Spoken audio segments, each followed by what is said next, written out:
I'll start off by saying following Jeff Hostler is a metaphor for my life. When I got the head coaching job here a few years ago, great story. I went to East Lansing High School, da-da-da-da-da-da.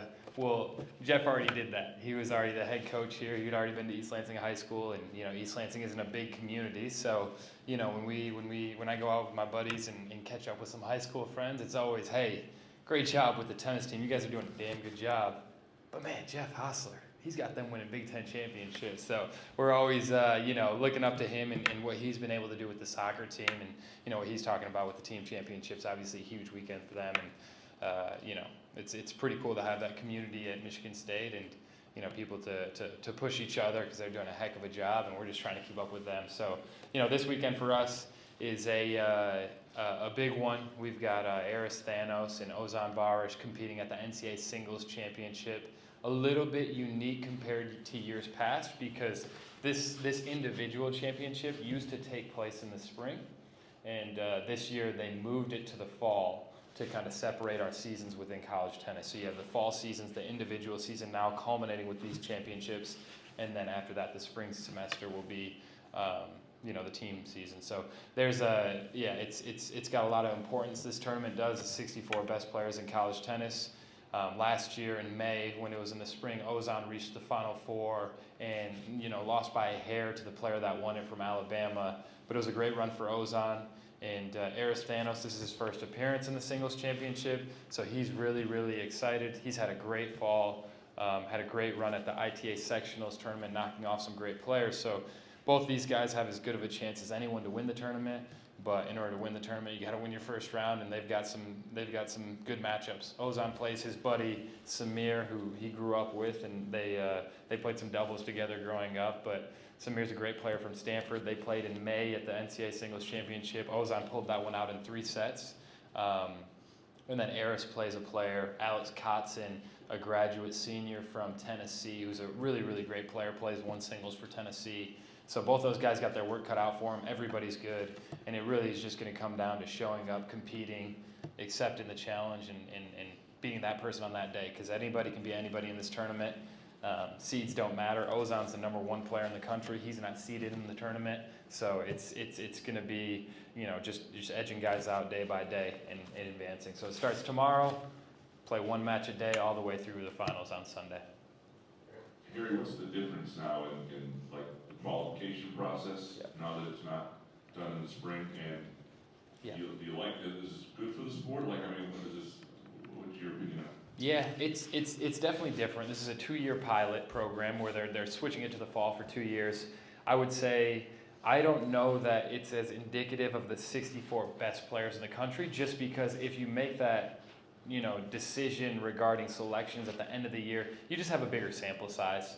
And maybe some guys got off to a slow start of the year, and maybe they kick it into gear in the spring. But one thing that changed about the qualification process is, last year, previous years, it was up to the rankings to decide who got in. So it was the top 64 players, give or take, regarding, automatic qualifiers. But top 64 players in the country make it in. In this one, it's a little bit more old school, where we hosted a regionals tournament, and you had to get to the finals of the regional tournament. And then there was another opportunity, a sectionals tournament, which took a bigger geographical landscape for the players that didn't qualify for regionals. And you have to get to a certain round in those tournaments to qualify. And so it was cool and unique because you couldn't just rely on your ranking or your name to get into the tournament. You had to earn your way and perform at a tournament. So some great players got left out, but also some young players that had really, really good falls, they ended up making the tournament. So a little bit different there for sure. Are you feeling any momentum from not only your success in having a couple of premier players, but from the commitment to the new facility? You feel that yet or not? Yeah, for sure. I mean, we're constantly talking about that with recruits, because it is going to be something that will, take a little while to build that facility. But definitely, I just feel like from just about every perspective right now, our program has a lot of momentum. So the biggest thing is just trying to keep it going, because I feel like in college athletics right now, if you lose that wind in your sails, it's really, really tough to get it back. So we're really just trying to capitalize. We have some results now and some guys making some runs. We want to continue to improve those results and hopefully win some championships here. But it's definitely a little bit easier to walk into players' living rooms and tell them about how they're going to develop here and how they're going to achieve their goals. I was going to follow up on that. When you're talking to recruits, what is your sales pitch these days? Sales pitches, we just need one more piece. We just need one more piece, if that, you know. We feel like we have a championship team. If you look at the rating systems, you know, our top 6, our lineup is as good as any in the country. I think right now it stacks up around 5th or 6th in the country. So, you know, it was going, in the past it was more of a, hey, we could do this pie in the sky type of thing. And now a lot of great players, we just say, hey, you know, we've got great training here. We've got great facilities here. Now we just need one more piece, and it's really, really going to solidify us as one of the favorites.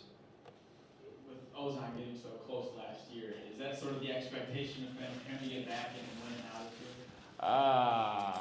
altitude? That's a great question. Man, you got to get up every day, put your shoes on, put your clothes on, and you know, go out there and take it to the guy, because in this tournament, everybody's good. And I think in tennis, we're spoiled by the, you know, Nadals and the Djokovic's and the Federers of you know, the world that consistently did it every single day. What they were able to do is remarkable. And I think in college tennis especially, these guys are 18 to 21 years old. They're still maturing. And you got to perform on that day, because everybody's good. And to say that it's an expectation for him to get back to the Final Four would be a stretch. But I would, if we're buying lottery tickets, I'd take our guys over just to buy anyone else. But they're going to have to go out there and do it. And quite frankly, it's going to be on their racket. They're going to have to make tough decisions in tough moments and play with courage to win the matches. You don't back into a national championship. You don't back into, you know, becoming an All-American. You got to go out there and earn it.